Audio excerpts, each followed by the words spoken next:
Darkness fell. Kang announced that he had at last arrived at a location that it had been a long since he had previously been. He lets loose an enormous power all of a sudden and then looks inward to see whether or not he should start. And when he casts his attention back on the location, he realizes that something has changed compared to the last time he was there. He wonders to himself if the poison causing the Kai to dissipate is the same as or different from any other lethal poison. On the other hand, it would appear that he has advanced to the level of a transcendence, which allowed him to recognize the Kai. It was possible for him to get into harm's way as a result of the formation of the Blood Mist Valley, which does greater damage according to the martial level he is currently at. But if he merely possessed inner Kai, then it would be sufficient. Kang generates energy on his palm, and then suddenly opens his arms to disperse the energy, which forms light. However, it appears that the potentially lethal poison has slightly dispersed. It is time for him to collect the depleted inner Kai that he has acquired throughout the innumerable conflicts he has fought up until this point. The vast bulk of the inner Kai of the undead that was accumulated through the utilization of Death Kai extraction has been depleted, and the inner Kai that was received from the undead through the utilization of Death Kai extraction can only be used once. Because of this, the amount of Kai that he used up during the fight was significantly larger, despite the fact that he was able to absorb Kai each time he killed one of his opponents. However, for a necromancer like Kang, there is no better way to increase his power aside from increasing the number of summons he has. But his utmost priority is securing as many summons as he can. In that way, he can be able to challenge huge factions like the Hwang Rock, Commission Clan, Mount Huang Sect, and the Kowloon Group. He notices a gold rank undead, and it seems that gold rank is the highest possible rank for the undead in Blood Mist Valley. He raises his hand and lets out a force directly at the gold rank skeleton, and when it hits it, a status window appears stating that the gold rank undead disapproves of Kang's attempt to draw Death Kai from them. It was also said that in order for Kang to communicate with the undead, the formation that had been established in the Blood Mist Valley needed to be destroyed. But Kang was already aware of what would take place, so he made preparations for something he called the formation destruction. Kang's skill has been successfully triggered, the formation has been located, and he has begun destroying the unknown formation, according to the message that displays in the status window when it has been opened. But his eyes widened as he observed that the mist was disappearing completely. According to the status window, however, the weak section of the unknown formation is currently being identified, and at the moment, the formation is in a stage in which a significant amount of time has passed since it was first constructed. This state indicates that the formation has been in existence for a very long time. In addition to this, it states that the formation has become extremely worn, which has led to several breaking points being dispersed throughout. After the destruction was finished, the status window proceeded to determine the identifier of the previously mysterious formation. Last but not least, the status window congratulates Kang for being the first person to find the formation known as the Blood Mist Heavenly Net Formation. Afterwards, Kang had never heard of the Blood Mist Heavenly Net Formation, but he was under the impression that it was located within the Blood Mist Valley. Kang assumed that the structure was real. Even when he searches through all of the memories of the alternative future that he has stored in his head, nothing has changed. Within the Order Sect, the Chaos Sect, the Demonic Sect, and even the Blood Sect, there is not the slightest hint of that formation. However, a grin appeared on his face all of a sudden because he realized that if he was successful in destroying that enigmatic structure, then he might just be able to demolish all of the formations in the world with only that talent alone, just like the man Sangya had claimed. However, he was astounded when the status window showed once more and indicated that a hidden effect of the skill called Formation Destruction had been activated due to the fact that the essential condition had been satisfied, and that an extra effect called Formation Reconstruction had been gained. The Blood Mist Heavenly Net Formation has been added to the list of formations that could be reconstructed as a feasible formation. Because the talent, Formation Destruction, did not merely consist of deconstructing the formation,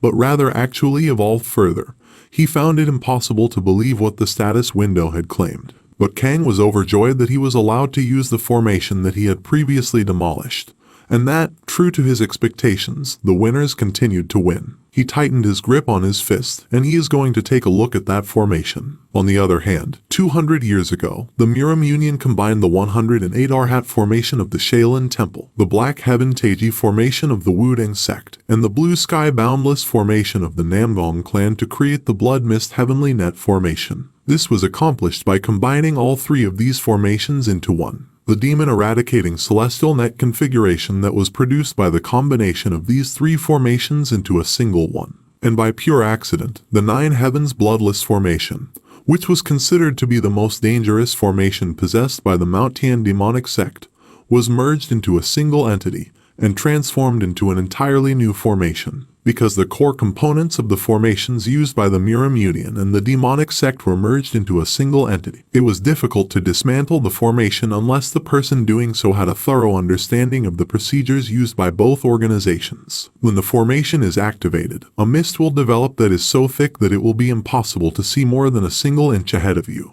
This mist will also release a poison kai that will cause more damage the higher one's degree of martial arts is. Because the formations of the Shaolin, Wudang, Nangong, and demonic sect were the most powerful from each faction, Kang believed that it would be nearly impossible to remove that formation. This was because the formations of those four sects were the strongest from each faction, and because it was natural for it to be kept as the secret of all secrets in each of the factions due to the fact that there was not a single person in existence who would be proficient with the fundamentals of all four formations. But Kang now possesses the ultimate shape, which, anytime he uses it, will allow him to remain entirely hidden. It was quite awesome because he now possesses the skill that he requires the most for the fight that is about to take place. But he believed that it was premature to celebrate just yet because he had only finished the first stage in the process of dismantling the formation. After that, he rebuilt the Blood Mist Heavenly Net formation, and as he did so, various hues were dispersed around the valley. He stated that if things continue in that direction,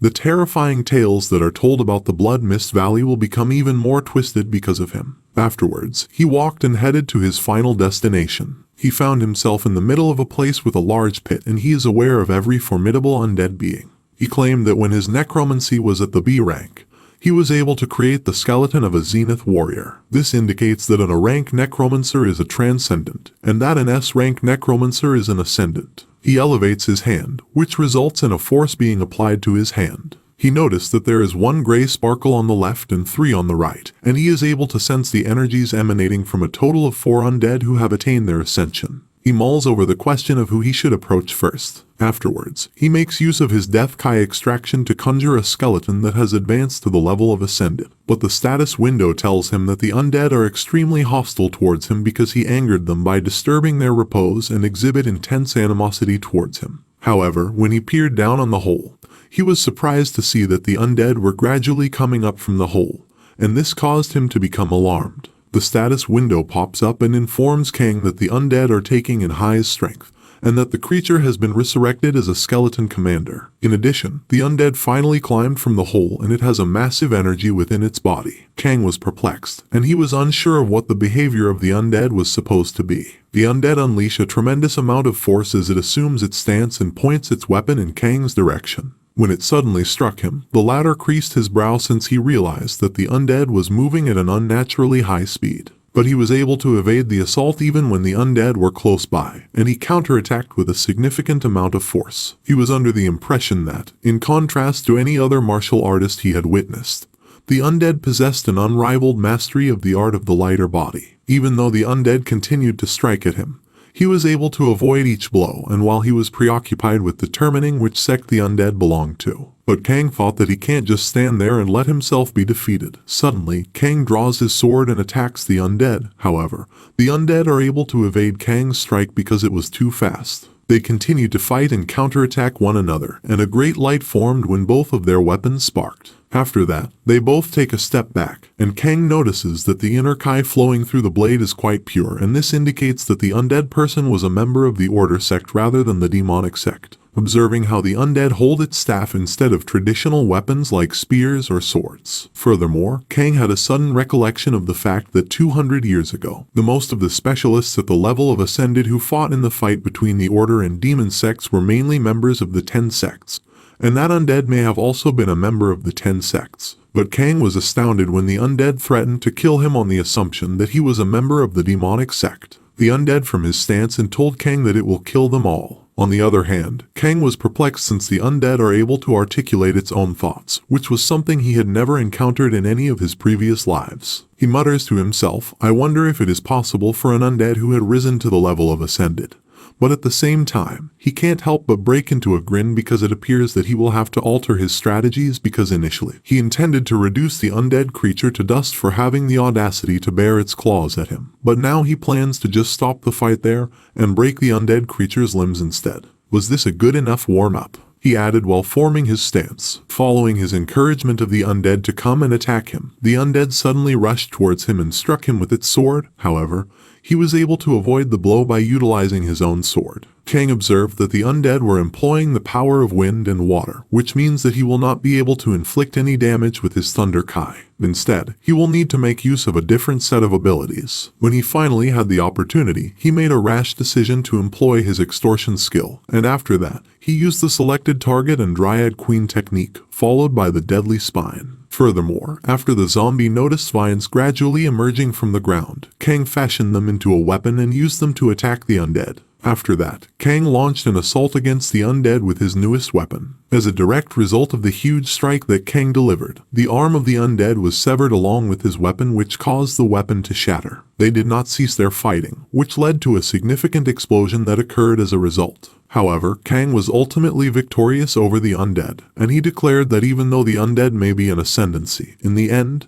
teeth are more effective than brute strength. The undead had now bowed down before Kang and were kneeling on the ground. In addition, Kang is questioned by the undead about what they intend to do to him, since the undead were already trembling despite the fact that Kang had not yet decided what to do with him. Kang noted the trembling body of the undead and remarked that it was undoubtedly unique in comparison to the previous instances to see a skeleton shivering in terror. On the other hand, the undead beseeched Kang to put an immediate end to it because it believed that it would rather perish than beg for his life from the likes of a devotee of a demonic sect. Kang, however, revealed to the undead that he was not a member of the demonic sect, and that he would not benefit from the death of the undead in any way. Afterwards, the undead suddenly lifted his head to stare at Kang, who recognized him as the heavenly gale beggar, Zhongli Pio, when Kang realized who the undead person was. However, much to the undead's astonishment, Kang suddenly lifted his hand and began to create an energy. The undead were able to see this, and it appears that it was astounded by the energy that Kang was making in order to summon it. The undead are also aware of the powerful energy and think it is marvelous just before it begins to fade away.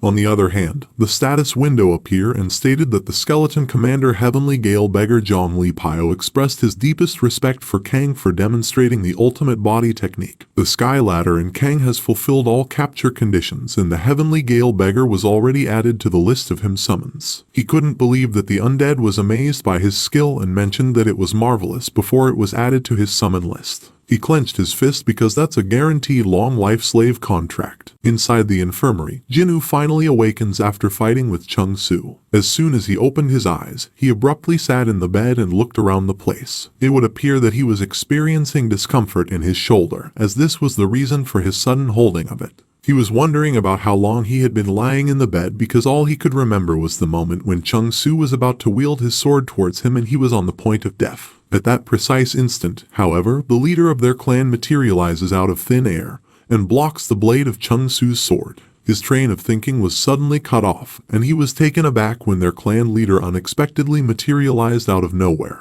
On the other hand, Shin Woon made the observation that it appears as though Jinwoo's condition has already significantly improved, and the latter inquired of their clan leader regarding his well-being and whether or not he had sustained any injuries as a result of his fight with Chung Su. Shin Woon, however, stated that he couldn't be hurt and that he would never be defeated by someone like Chung Su. As a result of this, the faction leader bent his head, appeared sorrowful, and apologized to their clan leader for his terrible look owing to the fact that he lacked the necessary abilities. In addition, Shin Woon instantly laughed because he had realized that Jinwoo's talents were, in fact, lacking. However, it wasn't Jinwoo's skill that was lacking. Rather, what was lacking was Jinwoo's martial arts. He reveals to Jinwoo that the limitation of the martial arts that he was trained in is the reason he hasn't been able to break through the wall of transcendence. On the other hand, Jinwoo was miserable due to the fact that their clan leader's words were accurate. However, he was taken aback when the leader of their clan instructed him to follow him if he was able to move, since there is somewhere that they need to go. Furthermore, the two of them made their way to the Thundercloud Hall. Shin Woon is questioned by the faction leader about the purpose of their presence, but the clan leader orders him to stop talking and directs him to move to the center of the room, where he is to assume the lotus position. After Jinwoo had completed this task, the clan leader gave him the order to close his eyes, and if he was in his posture, he was required to start his Kai meditation. The clan leader notices when Jinwoo begins to posture his body and start his meditation, and in that manner, the clan leader will be able to go forward right away. Xinyun places both of his hands on the ground and then emits a tremendous amount of energy in the form of green light. He then directs this energy toward Jinwoo. Xinyun is going to perform the technique known as Yin Kai supplementation formation, and as a direct consequence of this, Jinwoo gritted his teeth as he absorbed the energy that their clan leader had supplied. Kang had been observing Jinwoo up to that point, and he came to the conclusion that he was a very skilled martial artist based on what he had seen. Even when viewed from Xinyun's point of view, his comprehension and awareness of martial arts expertise were remarkable, and he was highly startled to learn that he had gone this far without the guidance of a master. Because of this, it is essential for Kang to give him an injection of inner Kai. Afterwards, it was revealed in the status window that Kang had successfully merged a formation with a magic circle for the first time, and that he was in the process of developing a new ability. And Kang's eyes widened as he realized in the status window that a talent called Magic Formation with a rank of SS+ had been developed, and that he had gotten a prize of experience, as well as the fact that he had already leveled up. The phrase All Kai Supplementation Formation has been added to the collection of magical formations that Kang possesses. In addition, Kang broke into a startled grin when he realized that he had not merely been attempting to make a little adjustment to the configuration but had, instead, acquired a brand new ability. In contrast, the All Kai Supplementation Formation converts the Kai of the energy source into the inner Kai and then injects it into the target that has been specified. The effectiveness of Kai expansion is improved when the technique for developing one's inner Kai is applied within the region that is under the influence of the formation. The efficiency of expanding one's inner Kai is currently at a level of 250%. In addition, one needs an energy source in order to make use of the magical formation. It has been decided that the inner core will serve as the energy source, and measurements will be taken of the inner Kai that is housed within the inner core. The measurement has been finished, and the process known as All Kai Supplementation Formation is currently being activated, and the entirety of one cycle's worth of inner Kai will be pumped into the person designated as Do Jinwoo. Kang was ecstatic about the whooping one cycle, which was an enormous quantity of inner Kai that he injected into Jinwoo. However, he had to stop delivering energy to Jinwoo because if he doesn't, Jinwoo's body will eventually break down. When Xinyun informed Jinwoo that he was completed, Jinwoo opened his eyes and was astounded when he peered into his hand and saw that it had a tremendous amount of energy. The leader of the Beacon clan extends his congratulations to him on reaching the level of transcendent martial artistry for the clan. And because of that, Jinwoo couldn't believe it and cannot find any words to say out of shock. He thought that he was now a transcendent, so he abruptly stood up and wielded his sword to try it, and as a result, a massive force was released within his body through his sword. Jinwoo widens his eyes in amazement because he now possesses something he has never experienced until that moment. However, Jinwoo was surprised when Xinyun commented that it's too early to be impressed by his energy and handed him a book. But he was confused because it was the Book of 18 Swords of the Splitting Wind, and their clan leader told him that he picked the book up on his way. Xinyun remained within the Thunder Cloud Hall after the faction leader had left because he intended to immediately begin training the 18 Swords of the Splitting Wind. Jinwoo's desire isn't any less than that of people who are younger, despite Kang's belief that it would be beneficial for him to take some time off and rest for a while. Since Jinwoo has successfully broken through the wall of transcendence, he should now be able to comprehend how much more advanced a martial art the 18 Swords of Splitting Wind is. And if it is indeed Jinwoo, there is benefit in sharing martial arts at such a high degree because it is natural to receive in proportion to what one bestows upon others. Kang pulled himself up off the ground and had the notion that it would be difficult for him to win the war against the Blood Sect with only his own might, and the only way to stop the hell that is going to come. Thus, in order to win, he needs to grow everyone's strengths. Even insignificant actions, such as the one that he took today, will eventually add up to a significant transformation. In any case, it must come as a relief to him, because the 6 dog-beating knots of the Splitting Wind and the 18 Swords of the Splitting Wind have evolved into entirely new forms of martial art. He didn't need to be overly concerned about coming into contact with members of the Beggars sect in the future. Furthermore, generally speaking, it is more difficult to modify already existing martial arts than it is to create new ones. However, this does not apply to him because Kang feels it each and every time. On the other hand, the status window emerged and it stated that he had achieved the corresponding achievement, which was that he had successfully transformed an ascended undead into a summon for the first time. As a reward for accomplishing that goal, he was given a new skill called Martial Arts Innovation with the rank of SS+. Moreover, there is still 1 month left until the deadline of the government commission, and Kang should utilize that time to grow the strength of the Beacon clan to its limit. As a result of this, Kang's double life started again once more as Kang and Xinyun. He went to the Blood Mist Valley in the dead of night, when everyone else was asleep, with the intention of incorporating the 3 remaining ascending experts into his call. His plan was to do this as quickly as possible. However, it was not an easy task since the opponent was an expert of the advanced level. It just so happened to have a favorable matchup versus the Heavenly Gale Beggar, which resulted in an easy victory at that point in time. As a result, Kang adjusts his tactic and places an increased emphasis on protecting the transcending undead. As there are only 3 remaining, even if you were to capture one every 7 days, it wouldn't be too late after all. The most essential thing is to increase the number of summons. It is said that the path that takes the longest to get there is the path that takes the quickest time to get back. Afterwards, as soon as the sun began to rise, Kang made his way back to the Commission clan and began his other duties as the leader of the organization for the day. The first thing that he needs to do is mix 2 distinct styles of martial arts to create a new kind of martial arts, and then he needs to teach it to the guards that protect the Commission clan. The arts of the Arhat Kai of the Shaolin Temple and the art of the accumulated Kai of the military are the 2 types of martial arts that he needs to unite in order to be successful. In addition, the art of the Arhat Kai is the most basic kind of pulse art and the basis of all other forms of martial art. However, Kai accumulates very slowly, which is one of the reasons why many people avoid it despite the fact that it is a well-known martial art. It has incredible potential, but in order for him to see excellent results from the young guardians of the Commission clan, they will need to train for a significant amount of time. On the other hand, the art of accumulated Kai is the benchmark that everyone follows. There is value in the art for those individuals who are cultivating their inner Kai as a result of the fact that it is the most fundamental and has a very rapid accumulation pace. Having said that, art also has boundaries, and these constraints mean that no matter how much one practices, they will never be able to achieve their pinnacle. After that, Kang clenched his hand and then let go of the force. He began to merge the 2 different styles of martial arts while murmuring phrases that only he could comprehend.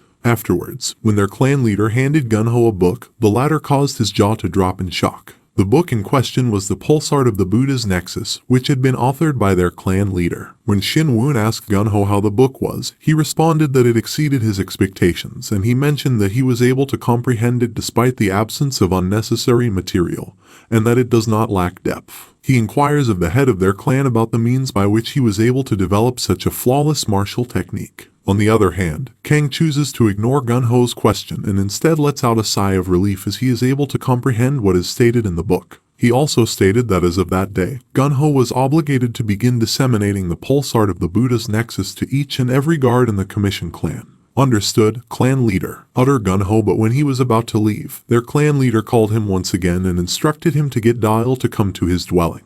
Before the sun came down, Sam entered the room of their clan leader and announced that the man that he requested had arrived. The clan leader instructs Sam to not let anyone enter the vicinity of his dwelling starting that moment. Understood, uttered Sam. Then he left to call the man that their clan leader had requested. Afterwards, as soon as Dial enters the room, he immediately greets their clan leader and pays him respect. He asked why their clan leader was frantically looking for him, but he was perplexed because their clan leader ignored him and didn't speak any words to him, and he did nothing but look at him in silence. Because of this, he once more brought it to the attention of their clan leader. When the leader of their clan told Dial that it was now simpler for him to communicate with him, Dial's eyes widened in surprise. Dial seemed shy to their clan leader for using honorific words towards him. However, Xinyun can hear Dial's thoughts pleading to speak comfortably to him, and it seems Dial was beginning to be nervous at him, but he was not staring at Dial instead. He was staring at the status window that appeared and stated that the martial arts and attributes of Dial were unknown. His 100 spirit eyes cannot be used due to the target being at a higher level than him. Afterwards, Kang noted that Dial appeared uneasy, and as a result, he apologized for doing such things since at that moment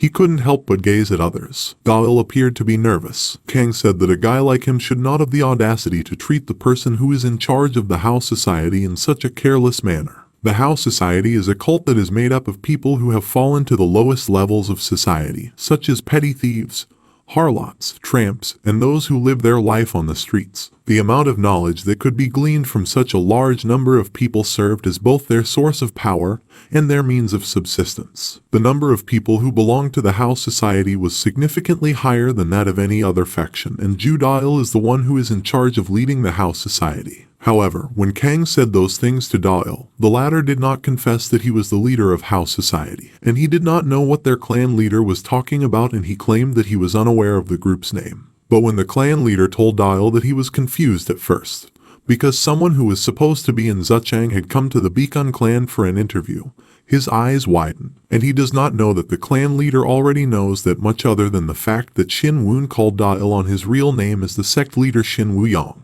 Afterwards, Wu Yong's anger reached a breaking point. He unleashed his weapon and then suddenly struck Xin Wun. The latter observed that the sharpness of the weapon that Wu Yong was using passed right through his eyes, which is why he suddenly let go of his sword and counterattacked the hit. Wu Yong abruptly twisted his body in the air to launch a second assault, but Xin Wun was able to avoid it with his sword. After that, Wu Yong abruptly halted and told Xin Wun that not a single person was aware of his true identity, but that he had no idea how Xin Wun was aware of it. On the other hand, the clan leader took notice of the weapon Wu Yong was carrying, which was none other than the notorious soundless flying daggers. He added that he wasn't even able to witness Wu Yong bring that weapon inside the Beacon clan, and as a result, the clan leader commended him for his incredible skills. But Wu Yong was furious because as he furrowed his brow when he discovered that the clan leader seems to know a lot. But from that moment onward, Xin Wun is going to have to disclose everything he knows, and if he doesn't, he will pay the price with his blood. After that, he unleashes a tremendous amount of force throughout his body and assumes his position.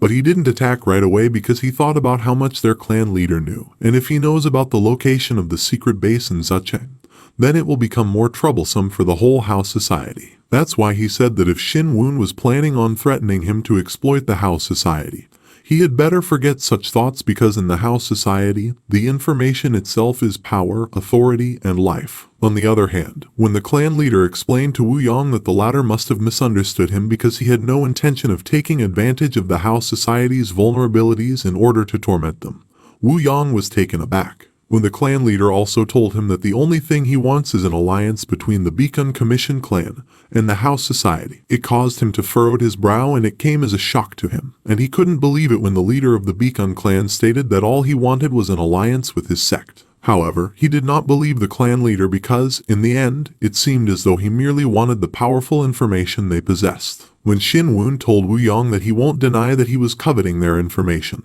he furrowed his brow and said that there's no reason for him to accept the alliance that the clan leader has offered and refuse it. Xin Wun smiled and said that if that was the case, he asked Wu Yong if he could handle the consequences with a serious expression. He showed his sword that was hanging on his waist. Wu Yong was confused and asked the clan leader if what he was trying to say was to know his place. Wu Yong was irritated and based on his observations until that moment, he was not some ordinary man. Though he may have a big heart as a lake for his allies, he is someone who would become the devil incarnate to his enemies, and to oppose someone like him would mean blood would spill, but not the Beacon clan, instead the House Society. When Xin Wun told Wu Yong that he was not as harsh as he thought he was and that they can't call it an equal partnership if only one side benefited from the agreement, Wu Yong felt perplexed. After that, Xin Wun articulates the conditions that would be to the House Society's advantage, and he lays out two of those requirements. He elaborated his first condition, which is that he will tell the major culprit behind the line of disappearances of members of the House Society. Wu Yong appeared to be surprised, and he was sweating heavily as Xin Wu spoke. Wu Yong was perplexed, which is why he asked the clan leader about the disappearance that he mentioned. However, the clan leader did not answer him but instead asked him how long he was going to pretend, and Wu Yong was stumped. In addition, Wu Yong furrowed his brow when Xin Wun asked him if he hadn't come to Zhejiang to investigate the chain disappearances of the members of the House Society. However, Xin Wun also told Wu Yong his second condition. The latter will bring the members of the House Society who had their identities revealed back into normal society. And as a result, Wu Yong dropped his jaw and couldn't believe the second condition of the clan leader. He also asks the clan leader to stop playing with him because it isn't some problem that a mere leader of a countryside commission clan can solve. However, Xin Wun asks Wu Yong, who is still irritated and furrowed his brow, whether he thinks the sheer size of a faction will enable his members to return to society, And it doesn't matter if it's the lord of a province or the ruler of the whole country, since what's important is the technique. Wu Yong furrows his brow in response. Xinyun also stated that from that point on, all of the new guard and carrier jobs of the branch offices of the Beacon Commission clan that would be raised in each province will be filled with members of the House Society. These positions will be created in the near future. Wu Yong expressed astonishment, but Xinyun disregarded him and finished his sentence, which stated that the House Society will be given access to all martial arts in addition to the fundamentals. Wu Yong continued to express his amazement. And even if they were to leak them to the House Society, there won't be any repercussions. Wu Yong couldn't believe the stipulations that their clan leader imposed, much less the plans he had in mind for the entirety of the House Society members. But then, he asks the clan leader if he will be able to bear it, if the identities of the members of the House Society are disclosed, since his honor might fall to the ground, and if he will still be fine if that ever happened. Xinyun formed a grin on his face and explained that rather than accepting some phony accolade, he chose to provide those who had reached the end of their lives with the desire to continue living. After that, Xinyun extended a handshake to Wu Yong and advised him to make his decision right now. Xinyun believed that his response would be sufficient to satisfy Wu Yong, but the latter was still uncertain about whether or not he would take it, because Xinyun planned to establish branch offices in other regions, and he would be the first to conquer Zhejiang. "Are you confident in doing that?" asked Wu Yong. In response, Xinyun instructed Wu Yong to grant him 1 month, and then the entire province of Zhejiang will be in his control after that period of time. On the other hand, Wu Yong appears to be persuaded, since the clan chief gives him a recommendation that he won't be able to refuse, and it appears as though he has no other choice than to accept it. Then, they handshake to seal their agreement. There was a gathering of beautiful women dancing beautifully in a place, and they were all dressed in the same dress. It seems that Jung-ak was the only one having a nice time while trying to impress the leader of the Kowloon group while they were having a drink together. He asked Yom whether he was happy with the reception, but Yom ignored him, so Jung-ak continued to talk and stated that he should have intended to be like that more often. But he was overwhelmingly busy, and Jung-ak will be thankful if the giving heart of Yom would comprehend his predicament. But it seems Yom was irritated at him and told that it's fine, since he had also had a fair share of tasks to attend to within his own group, so he wasn't able to properly pay attention at Jung-ak, and if he was disappointed then he should forget about it, because he already knew how Jung-ak being a snobbery. On the other hand, Jung-ak continued to pour alcohol at the Kowloon group leader and said that how could he dare to be disappointed in the great leader of the Kowloon group. Of course he understands his reason for overseeing the whole of Zhejiang, and he knew he was occupied. Then turned to the Zhejiang provincial minister, Kang Taeha, as if he was boasting something. But it seems Taeha was annoyed to Jung-ak for trying to impress the Kowloon group leader. However, Yom interrogated Jung-ak on the issues being discussed in the government commission. Jung-ak blurted out so quickly that he had already turned in the application on the first day and had already completed the hiring process for 2 transcendents. Yom, who was still irritated, told the leader of the Hwang Rock Commission clan to make sure that they will take precaution after precaution. This is because it is of the utmost significance that the Hwang Rock Commission clan become the best commission clan in all of Zhejiang.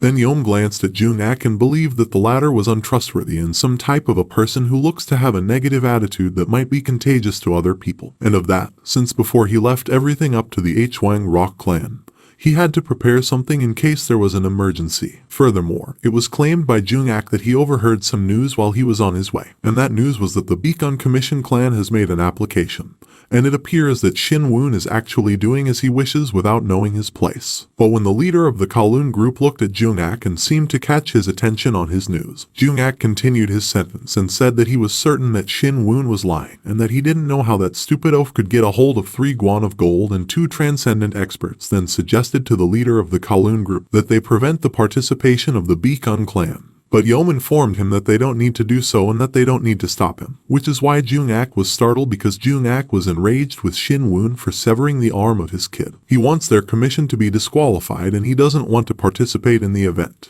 However, Yom breaks into a sudden smile and explains that it was really galling of him to come up with a variety of lies so that he could rush in without realizing that it would be his grave. He then turns to Taeha and gives him instructions, telling him that beginning that day, he must begin preparing for the test that will be administered by the government commission in accordance with his directions. However, Taeha gave off the impression that he was dissatisfied with the Kowloon group leader, but he did not voice his disappointment because he was afraid of something. After that, a servant unexpectedly approached Yom when he was handing a paper to Waiso, and as the provincial minister read what was written on the paper, his eyes opened in surprise, and he yelled at the head of the Kowloon group, asking what kind of a test that was. As a direct consequence of this, the ladies' dancers suddenly stopped when they heard the provincial minister shout. Waiso then stepped up and said that the Kowloon group commander had the aim, based on what was written on the letter, to kill all of the members of the Commission clan, and that this goes beyond integrity. Yom's subordinates who were drinking in front of them turned to Waiso with frowns on their faces. On the other hand, Yom assured Waiso that he was correct and that he would eliminate all of those commission clans by means of the test for the government commission. After that, he gave Waiso an evil smile and instructed him that he would be the one to carry out such a bloodbath. Waiso's mouth fell open, his eyes enlarged, and his jaw dropped, and he was so stunned that he was at a loss for words when the leader of the Kowloon group asks him how he was feeling about taking the lives of innocent people with his own hands. "Don't you feel exhilarated?" Yom added. When Waiso didn't respond, Yom abruptly stood up and it seemed he had something in his hand.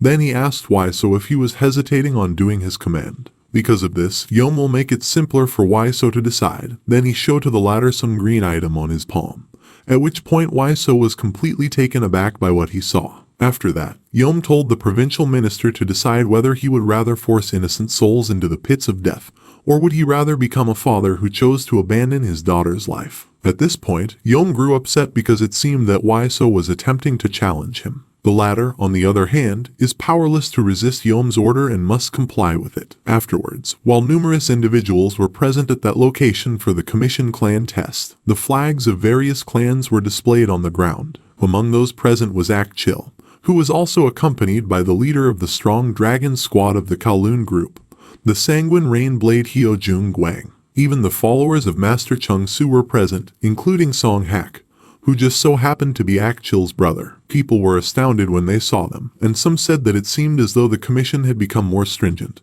and that the Hwang Rock clan was able to hire all of them. However, Akchil saw the people who he thought were scared of him and seems boasting that he commanded the strong dragon squad and Master Chung Su because they will assist him on that commission test. But he was irritated when he heard someone announce that the Beacon clan commission had arrived, and when he turned he saw Shin Woon walking towards them along with his subordinates because Shin Woon managed to find his way on the commission test with his own feet. That's why he faced the latter and told him that it will be the day of his funeral. But Shin Woon pretends not to know him because the latter asks Akchil who he was, and as a result, the latter became enraged and was about to say something, but he couldn't finish his sentence when someone announced that the provincial minister has arrived. Akchil turned and saw that Waiso has already arrived and everyone shall pay respect to him. Waiso's gaze was fixed on the commission clans that had indicated their intention to take part in the commission exam. He focused his attention specifically on Shin Woon, a member of the Beacon clan. However, he was uncertain how to carry out Yom's command given that Shin Woon was much too young. Afterwards, he told them that only the clan heads and executives of each commission clan are permitted to enter the prosecution department.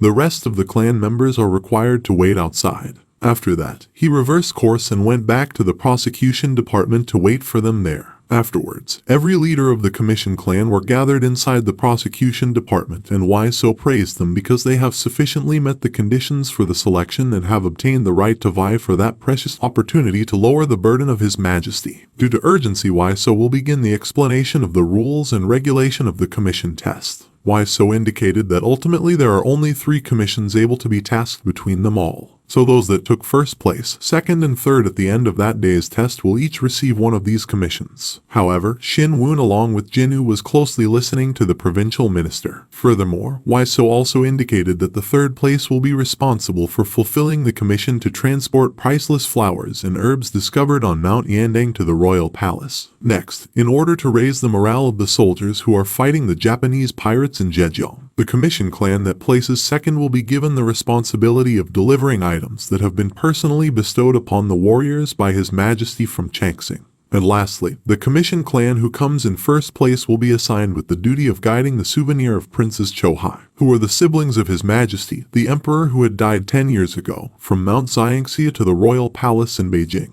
However, everyone was startled by the news, and some people asked the provincial minister if he was talking about the Princess Chohai, the person whom His Majesty cherished very much. Another person remarked that the emperor wept for days and nights after the princess passed away. The person also said that if the commission clan is successful, then not only would there be bountiful reward, but the reputation of the commission clan would also be benefits incomparable to that second and third place. Other says that if by chance they happen to fail the mission, or perhaps lose or damage the belongings of the royal family, then not only would your clan be ruined because there may even be punishments that last for 3 generations, and that people seem scared. On the other hand, Waiso made the announcement regarding the particulars of the selection test. He stated that the capacity of a commission clan to defend their commodities in the face of any damage is the most significant and vital aspect of a commission clan. As a result, each of the 6 clans that make up the commission will go fight against the others in an effort to preserve an item. People were bewildered about the guarding struggle, but Xinyun appeared cool and knew what the provincial minister was trying to say, while Akchil seemed overconfident due to the fact that the Kowloon gang and Mount Huang sect were on his back. Furthermore, Waiso added that every clan in the commission will be given the same item, and that they will have 4 hours to complete their task. Within that allotted amount of time, they are tasked with simultaneously preventing other commission clans from stealing the specified item and seizing the belongings of the competing commission clan. When it was revealed that their commission clans were going to engage in combat with one another, the clans of the other commissions were astonished and shocked. The minister of the province has confirmed that they are correct and that each guard would be issued a name tag. If the tag is removed, the guard will be regarded to have passed away. Waiso also mentioned that removing a guard's name tag will result in a payout of 2 points, and if they take an item from another commission clan, that clan will be rewarded with 50 points for having possession of it. After then, the total score will be tabulated, and the results, starting with 3rd place and going all the way up to 1st place, will be announced. Other commission clans became concerned and stated that the test was too risky because it would include a combat between the members of the commission against one another, during which there would likely be a significant amount of killing. On the other hand, one individual approached the provincial minister with a question regarding whether or not the martial artists who would be competing in the item guarding combat will be required to take the test while armed with their personal weapons. After Jun Guang and Akchil heard it, Jun Guang became enraged since the question was completely pointless. He also stated that despite the fact that the entirety of the martial world as well as China is aware of the fact that he and the entirety of the Myeongjin Commission clan are completely useless for planning to use wooden swords in a real battle for the sake of their enemies' lives, and that it is obvious which commission clan will be eliminated first from that test. As a direct consequence of this, the 2 individuals became quite angry with them. On the other hand, the provincial minister stated that Jun Guang was correct in his assessment because it is illogical to restrict their weaponry simply due to the fact that it is only a test. Additionally, they will be using their very own unique weaponry during the exam. In other words, the examination is going to be quite difficult. Because of this, any casualties that are unavoidable and do occur during the test will be disregarded as a result of the decision that was made with the authority of His Majesty, the Emperor. Therefore, it is his sincere wish that each individual will give the examination their absolute best effort. Following the conclusion of the explanation, the minister of the province gives the order for everyone to immediately proceed to the testing grounds. Meanwhile, at the location of the test, everyone was hard at work constructing their tent. The adjutant informed Akchil that the place surrounding the testing field has been totally walled off, and as a result, it will be impossible for anyone to ascend the mountain. Adjutant responded to Akchil's thanks for securing the testing field by stating that there was no need for him to acknowledge it because he was just another supervisor that the Kowloon gang had bought out. And now that he has established the foundation, Akchil will carry out the remaining tasks on his own. But Akchil gives off the impression that he is not paying attention since his eyes are focused on the Beacon clan, and he believes that their good luck will run out in the testing ground because the Kowloon gang has already bribed the adjutant who is acting in the capacity of the supervisor, along with the rest of his friends. When he thought that the Beacon Commission clan were nothing more than caged rodents, a grin spread across his face. He had his fist balled up because the moment the test started, he was going to kill Xinyun straight away. On the other hand, the adjutant and Akchil both direct their attention to the loud noise that the horses are making. The adjutant lost his temper and demanded to know from his subordinates what the problem was, and when his subordinates directed his finger in a certain area, he immediately opened his eyes and dropped his mouth when he spotted those individuals. On the other hand, few guards prepare themselves for a struggle against the people who are coming, and they question where they think they are because the region was under the control of His Majesty, the Emperor, and call for them to back off. But as soon as they realized who the man was, every one of them began to shake with horror. It was Namgang, the king of the Gale Thunder Mountain. On the other hand, when the guards tried to prevent Namgang from entering the testing field, he told them that every mountain in Zhejiang is a part of his land. In any other situation, he would have severed the heads of everyone, but given that he was just there to monitor his younger brother's exam, he is willing to look the other way in this case. Namgang went to the government commission test and searched for Xinyun, who was one of the participants. After he dismounted his horse, he yelled at Xinyun, telling him to hurry up if he could hear his older brother's voice. However, Namgang was being pointed at by a number of guards who were brandishing their weapons, but they were unaware that they were looking at the Mountain King. On the other hand, the adjutant and Akchil were perplexed since they had no idea who the younger brother of Namgang was from him shouting in such a manner. I, myself, have come here after hearing the news about your government commission test, Namgang added. In addition, people were discussing who Namgang was referring to, and some said that there was someone in the participant who had taken the Gale Thunder Mountain King as their older brother. However, everyone turned their attention to Akchil because the Hwang Rock Commission clan was the faction that was most likely to have a connection with the Tianmu hideout. However, it appears that Akchil was not the younger brother that Namgang was looking for. Despite the fact that Akchil was perplexed, it appears that he was harboring the hope that he was the person Namgang was seeking for. But because a brave man like the Gale Thunder Mountain King will never be sworn brother with Akchil, other participants did not consider that it was absurd. However, they continued to be interested in who it was. However, all of their attention was drawn to Xinyun when he walked out and addressed Namgang as Hyungmin. And Namgang responded by acknowledging Xinyun as his younger brother. They couldn't fathom the possibility that someone like him would be Namgang's sworn brotherhood. Xinyun didn't anticipate that his older brother, Namgang, would come all the way on his commission test. The Mountain King then smiled and explained to Xinyun that he was in charge of monitoring the entirety of Zhejiang, which was why he was aware of everything that was going on. On the other hand, Akchil seemed to be confused as his eyes widened. He couldn't believe it when he was again.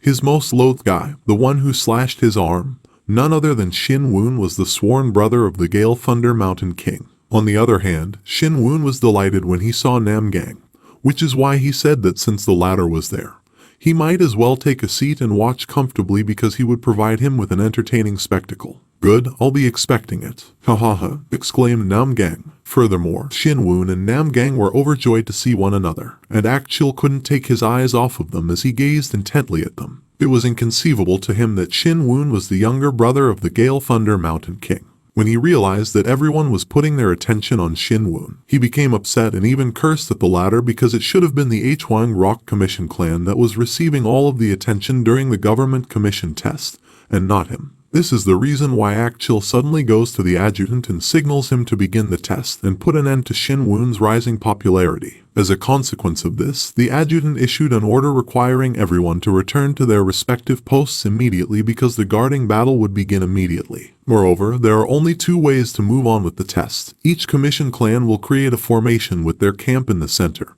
and they will pick between attacking and defending their territory. The commission clan that will pick offense will launch an assault on the opponent in an effort to loot as many items as they can in order to accumulate points. The commission clan that chooses defense is responsible for guarding their items to the best of their abilities and also for seizing the items of other commission clans who are no longer able to battle in order to accumulate points. In addition, people were yelling insults at the Hwang Rock Commission clan since the clan has 3 squads, and from the very beginning, they were outnumbered by their opponents. However, despite the fact that everyone in the Hwang Rock clan is a well-known wandering specialist, they are resolved to put up as much of a fight as they can. In addition, Akchil is standing in the middle of the battlefield, and it appears that he will be the one to initiate the offensive. He is staring at Xinyun, the leader of the Beacon Commission clan, who is the person who most aggravates him. He believed that he did not know how much money Xinyun spent buying out Namgang, but it appears that Xinyun was unable to convince the Gale Thunder Mountain King to aid him with the test. However, Akchil was not like the others since he had solid reinforcements in the form of the Hwang Rock clan,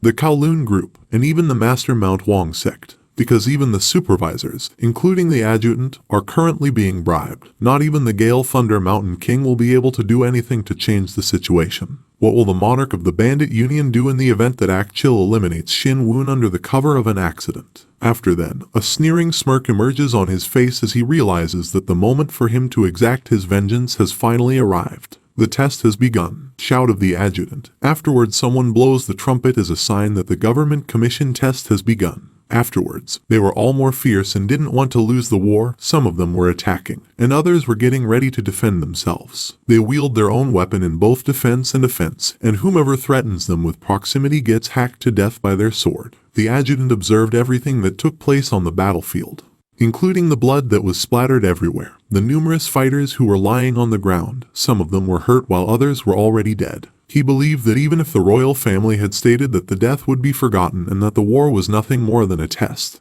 the fact remained that what had taken place was a battlefield. Despite the fact that the Aju Commission clan and the Kinghua Commission clan have already made deals to lose to the Hwang Rock Commission clan, and that Hwang Rock Commission clan will still receive the highest score. On the other hand, the adjutant seems to have noticed something that has caught his attention. He was perplexed because the guard of the Hwang Rock Commission clan appears to be suffering and having a hard time because they haven't been able to move despite the fact that their numbers are significantly larger than those of the Beacon clan. The Hwang Rock Commission clan has not been successful in killing a single person, nor have they been able to acquire a single item. Akchil witnessed everything, and while he did so, he gritted his teeth in anger at the leader of the Beacon clan. This was because the Beacon clan leader had entirely given up on the offense and instead put all of his troops' attention on the defensive. However, Akchil is aware of something because he has the impression that something is amiss. This is due to the fact that regardless of how much attention he pays to the defense, the fighting ability of the guards on their side should be significantly higher. He has the impression that they have been halted by something unknown.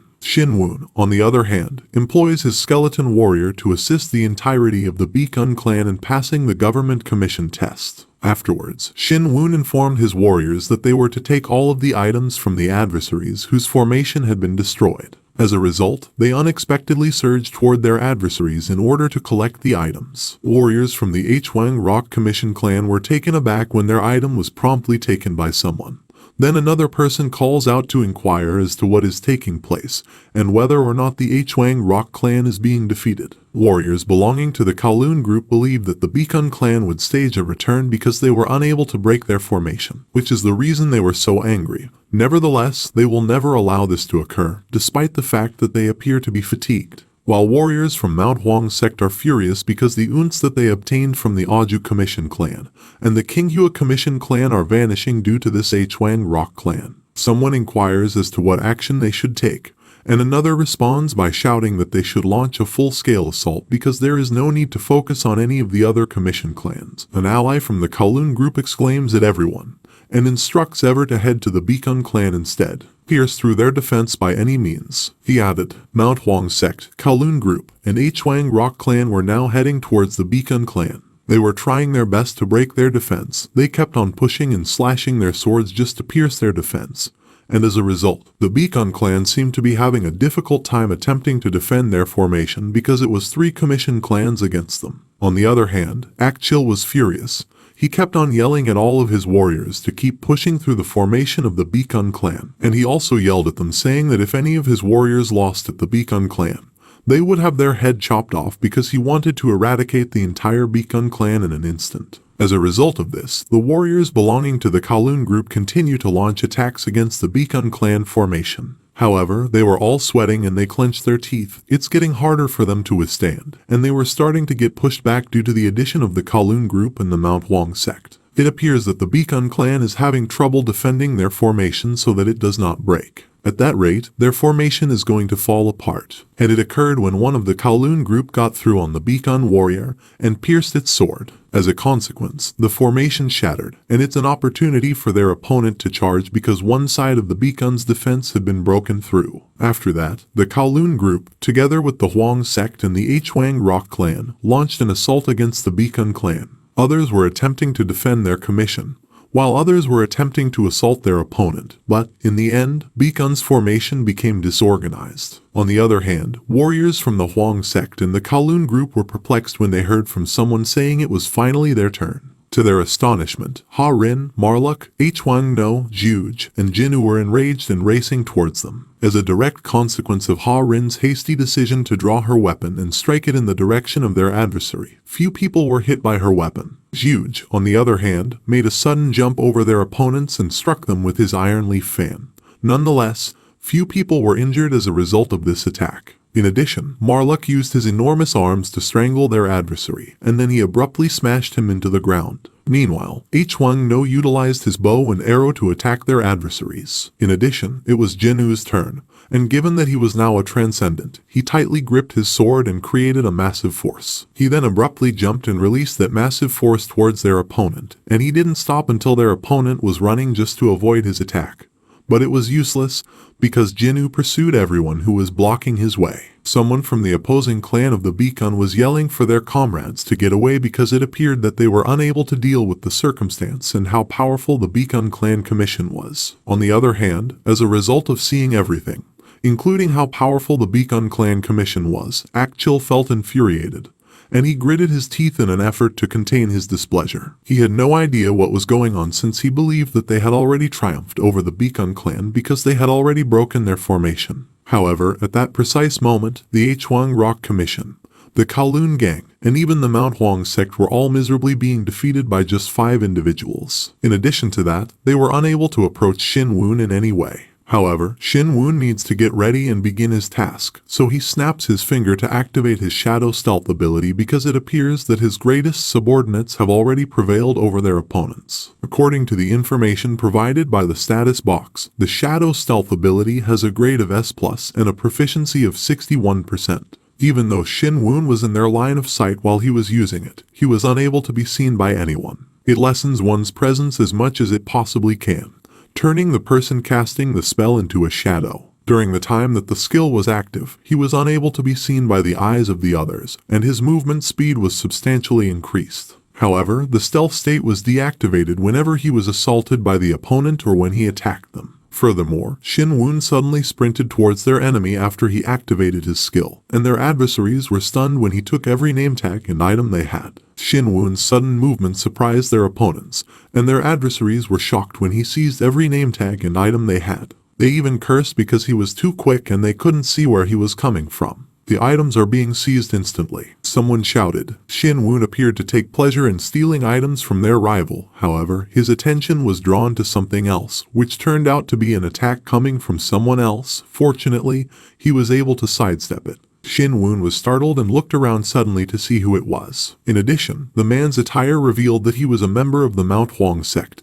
and that his name was Master Chunggon. The latter said that Yu Shin-Woon of the Beacon Clan Commission, such a young lad, has already made the future of the martial world bleak. Shin-Woon is currently surrounded by a small group of swordsmen from Mount Huang led by Chunggon. The latter informed the clan leader of the Beacon clan that his time for playing is done and that he will ignore his disobedience if he will only obediently give up and surrender. If this occurs, Chunggon will only cut off Shin-Woon's arms and destroy his Kai Center. After that, he grinned as he brandished his sword in the direction of Shin-Woon and pointed it at him. However, Shin-Woon had no idea who Chunggon was, but his eyes widened in recognition when he noticed that the 3 warriors who were surrounding him appeared to know him. When he saw the 3 warriors, he asked if they had ever seen each other before, and they were anxious when he saw them. After receiving no response to his inquiry from the 3 warriors, he inquired of them once more as to whether their master was behaving inappropriately due to not being aware of his position. It appeared as though Chunggon had heard what Shin-Woon had to say. Nevertheless,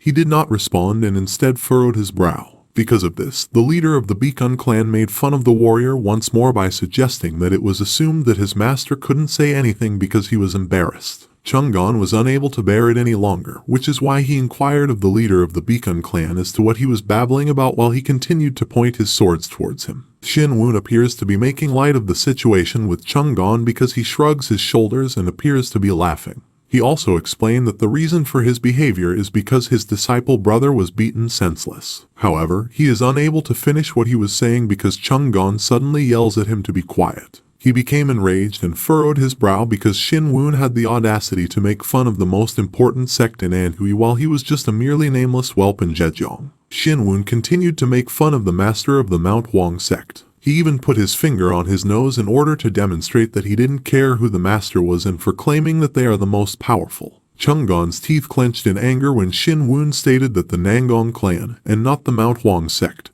was the most powerful in Anhui. Suddenly, he approached the leader of the Beacon clan while yelling that he would cut off Xinyun's tongue and feed it to the dogs because Xinyun's statement infuriated Chang'an. The latter, on the other hand, made the decision to cooperate with Chang'an and ordered the latter's subordinates to attack him all at once so that the game would be more entertaining. In addition to this, Chang'an and his subordinates were now attacking Xinyun, but the latter noticed all that was going on and quickly dodged their attack. It appears that Chang'an's subordinates didn't see him because of his quick movement when he passed by them until he got near Chang'an, who was raising his sword at him. Xinyun's eyes widened as the blade of the master came within an inch of his face, but no one knows what happened since there was a violent explosion. On the other hand, warriors from the Hwang Rock clan were astonished when they heard the explosion and stated that Master Chang'an headed in the area where the explosion took place, while the warriors from Kowloon's group were also surprised when they heard the explosion, and they turned their gaze to the direction from where it originated. When Akchil found out that Chang'an was already there,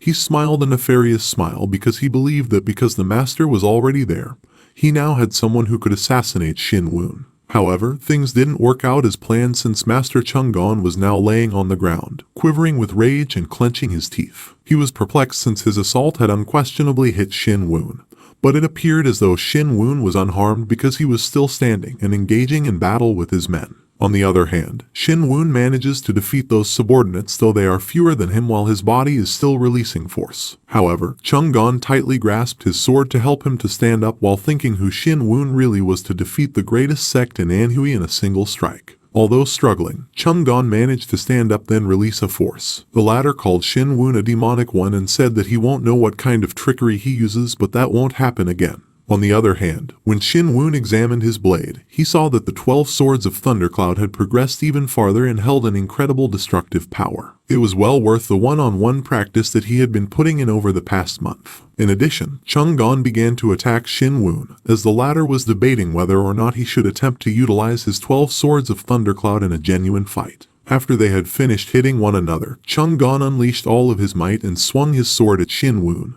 which caused an enormous amount of force when it made contact. However, Chang'an's eyes widened when he saw that Xinyun was unaffected by his blow, and it appeared that Xinyun's strength had increased as a result. The latter was now releasing such massive force within his body, and as a result, Xinyun hit the shoulder of Chang'an, causing the latter to ache in pain. When Chang'an saw his own blood flowing on his shoulder, he became more enraged and attacked the Beacon clan leader once more. Both of them continued to wield their swords against each other. When Chang'an was fighting Xinyun, he was shrieking that he would definitely cut off Xinyun's head and raise the name of the most powerful sect in Anhui, which is the Mount Huang sect. However, it would appear that Xinyun did not worry about his strength, and instead smiled across his face. Before he utilizes his 12th sword of the Thundercloud, he raises his sword, and as soon as he activates the 5th form, the blade suddenly holds a vast amount of energy. After that, he activates his Thunderlight and rapidly strikes it in the direction of Chang'an,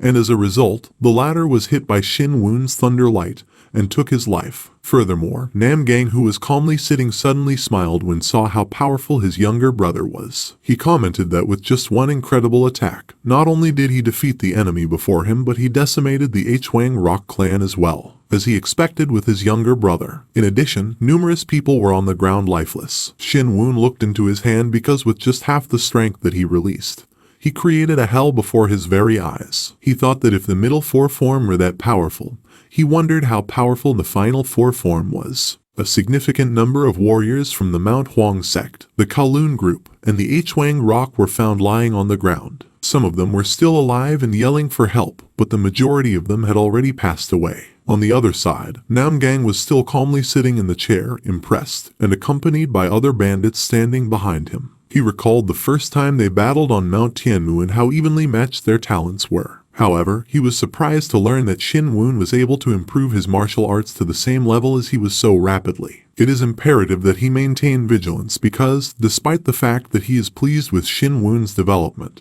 he can't allow himself to get left in the dust as his older brother. On the other hand, it turned out that Akchil was still alive. He had gotten buried alive below the body of one of their troops. He lifted the dead body to make room for him to get up, but to his utter shock, when he saw that a great number of Hwang Rock clans had already passed away, he couldn't believe what he was seeing. He jerked his head to the side and back again, and his jaw fell as he stared in disbelief at what he could only make out to be a dead member of their clan. He had no idea what had taken place or how it had occurred. When he heard someone speak behind him and tell him that he had survived, his eyes widened and little droplets of sweat began to gather on his face. After turning to check who it was, Akchil seemed shaken at discovering that Xinyun is still alive, but the latter was unsurprised to discover that Akchil was still alive and remarked that the latter appears to have a high level of durability. Afterwards, Xinyun gives Akchil the order to hand over the item pouch, and if he does so, at the very least he won't perish. Akchil was in a state of terror and could be heard yelling at Xinyun to stay away from him. Just as Xinyun was about to hit Akchil with his sword, someone yelled, "Stop."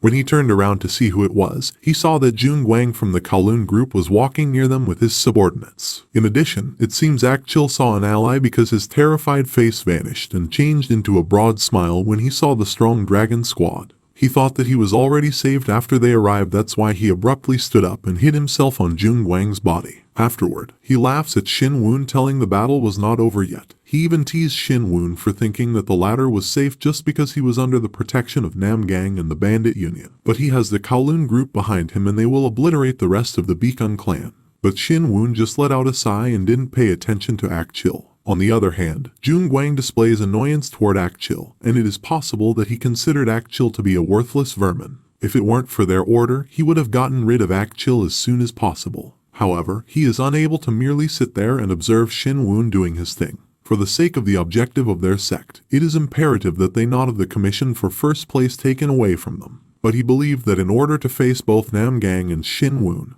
he needed to use the power of his blessing, but he was unable to use it since there are too many eyes surrounding them that will see him. In addition to that, when he was questioned by a voice whether or not he could hear, he furrowed his forehead. He couldn't place who it was, so he kept turning his head from side to side, but eventually he came to the conclusion that it was probably Xinyun. This demonstrates without a reasonable doubt that it was Xinyun who told he was right. On the other hand, Jung Wang's subordinates were perplexed and didn't know what is going on because both Jung Wang and Xinyun were just starting at each other for the past few minutes, and it seems they are talking to each other although they can't hear any voices that's coming from them. In addition to this, Akchil was confused. He didn't know what was happening, and Jung Wang was not yet attacking the Beacon clan leader, that they are only staring at each other as if they are talking, but they are the only one who can understand. If you go against your promise, you'll have to prepare to die, uttered Jung Wang. However, the latter signaled for everyone to back off by raising his hand. When Akchil saw it, he was so shocked that he dropped his jaw in amazement. But as soon as he learned that Jung Wang wanted to retreat, he became furious. He screams at the Kowloon group, demanding to know what they are doing and why they are not killing Xinyun right at that moment. He then went to Jung Wang and gave him the order to eliminate Xinyun as soon as possible. But the head of the Kowloon group didn't move an inch and just glared at him. Afterward, Akchil was terrified when he saw Xinyun walking towards him and wielding his sword. Xinyun is apologizing for what is about to take place. He pointed his sword towards Akchil and said that everything is ultimately just a test, so he wanted to avoid any unnecessary casualties, and at the same time, what he will do was only an unintentional accident while doing a test. Akchil was shaking in fear as he begged Xinyun to spare his life with him. But Xinyun disregarded him, then he struck him with his swords, which caused Akchil to lose his life. Akchil's blood was scattered on the ground. Afterwards, Waiso was perplexed after learning that all commission clans had been disqualified, and that the Hwang Rock and Beacon clans were the only ones left. However, he did not understand why the Beacon clan was in first position while the Hwang Rock clan was in second place, and this left him perplexed. Waiso was in a difficult situation due to the fact that the leader of the Kowloon group urged that the Hwang Rock clan have to be in first place, yet he cannot simply overturn the accomplishment of the Beacon Commission clan coming in first place. He was at a loss for what to do in response to the circumstances, so he was taken aback when Xinyun demanded his attention in his capacity as the representative of the Beacon Commission clan that came in first place. In addition to this, the leader of the Beacon clan explained everything, and Waiso commented that the decision was quite astute. Furthermore, Xinyun also stated that he would only like to eliminate the hostility from the Hwang Rock Commission clan, and that they do not have any plans to attack the Kowloon group. He stated the reason that he gave to Jung Wang, which was that he only wanted Akchil's head. In addition to this, he stated that since the Kowloon group intended to win the first place commission, it would be to their mutual advantage. Jung Wang, on the other hand, grinned and told Xinyun that he would never forget that Xinyun had given up being in first position in return for Akchil's head. Jun Guang's face was covered in a smile as he spoke. In addition to this, he would do everything in his power to ensure that the Beacon Commission clan is awarded the third-place commission, and that Xinyun is informed of this development within the day. Then Jun Guang said goodbye before expressing his gratitude to him once more. However, Xinyun was under the impression that Jun Guang was grateful to him for giving up in the first place, when in reality, the leader of the Beacon clan was the one who should be expressing gratitude for something that was coming that they didn't know. Jung-ak went to see Yom Chin-seok after discovering that his son, Ak-chil, had already passed away and that Shin-woon was the one who had taken his life. He questioned the head of Kowloon as to how he could have done such things as allowing his son to be killed on the commission test and not doing anything to prevent it from happening. He was on his knees on the ground, and tears were streaming down his face. And the reason why he was so enraged was because Yom had let Shin-woon and the Beacon clan alone and had not punished them despite the fact that he had gone to such extremes for the Kowloon group the entire time. But to his utter astonishment, Yom even refers to his own son as a gobi, which causes him to become furious. On the other hand, Yom questioned him as to why he should not bring someone down who had voluntarily become the ally of the Kowloon gang. And their link with the Beacon Commission clan was significantly longer than their connection with the Hwang Rock clan. The leader of the Hwang Rock clan's eyes widened in response to Yom's statement, and he hurled an obscenity in Yom's direction. Even the leader of the Kowloon group gets an earful from him as he rants about how nasty everyone is to him. He also questioned Yom about whether or not they would be willing to readily give up their relationship with the Hwang Rock clan in favor of the Beacon clan. He turned to the leader of the Mount Huang sect, who went by the name of Master Chung-su, and demanded to know the reason why the other man had remained mute and made no effort to defend him or his son. In addition to this, he inquires of Chung-su whether or not he was enraged following the loss of his disciple brother and his pupil. On the other hand, Chung-su didn't bother with Jung-ak's rage. Instead, he maintained his silence. And as a result, Jung-ak was left feeling so perplexed that he clenched his teeth in frustration because he concluded that both Yom and Chung-su were in on the plot. He was so enraged that he believed they would be better off without him and believed that they would be safe once they had sent him away. After that, Jung-ak raised himself to his feet, pointed his finger at Yom, and yelled, "They won't get away with that easily because the moment he leaves this place, he will tell the whole world about the Kowloon group and the sect. All of it," he added. However, when Jung-ak threatened Yom that he would reveal their sect to the entire world, Yom abruptly released an energy, and as a consequence, Jung-ak enlarged his eyes, then immediately dropped on his knee. Yom's actions caused Jung-ak to cough up blood. He was scared at this point since he had the impression that he was suffocating. When Yom told him that it was silly to see him trash around without even appreciating the favor Yom did for him and that he would do whatever Jung-ak wished if he insisted on seeing the conclusion, he was sweating profusely. In addition, Jung-ak goes to Chung-su and tries to bribe him into giving what was promised, but his jaw dropped as Chung-su wielded his sword against him and told him not to be saddened since, for Chung-su, his power comes first, even before his pupil or brother. Afterwards, Jung-ak was overcome with fear. Because of this, he quickly expressed his regret for what he had said, explaining that it was merely an accident. He continued by saying that he would ignore everything that had taken place in order to save his life. But it was too late, for Chung-su had already abruptly slashed his sword across his body. The end outcome of this was that Jung-ak's blood was splattered all over the room. Meanwhile, both Jung Guang and Shin-woon are surprised to run into one another, and they exchange pleasantries with one another. Nevertheless, Jung Guang said that it seemed like the leader of the Beacon clan was also making his way to the commission at that time. It was confirmed by the leader of the Beacon clan, who flashed a grin, and he also mentioned that his people had received the commissions for second and third place, just as he had promised. In addition to this, Jung Guang assured him that the Kowloon group never backs out of a pledge and was grateful to Shin-woon for the fact that they were able to convey the keepsake that belonged to Her Highness, the princess. On the other hand, Shin-woon continues to be of the opinion that he made the right decision. If it had been him who was tasked with delivering the souvenir of Her Highness, the princess that His Majesty, the Emperor, had cherished, Shin-woon is convinced that he would not have been able to move through with the commission due to his anxiety. On the other hand, Jung Guang had a grin on his face and thought that Shin-woon was foolish to think that he'd throw away the opportunity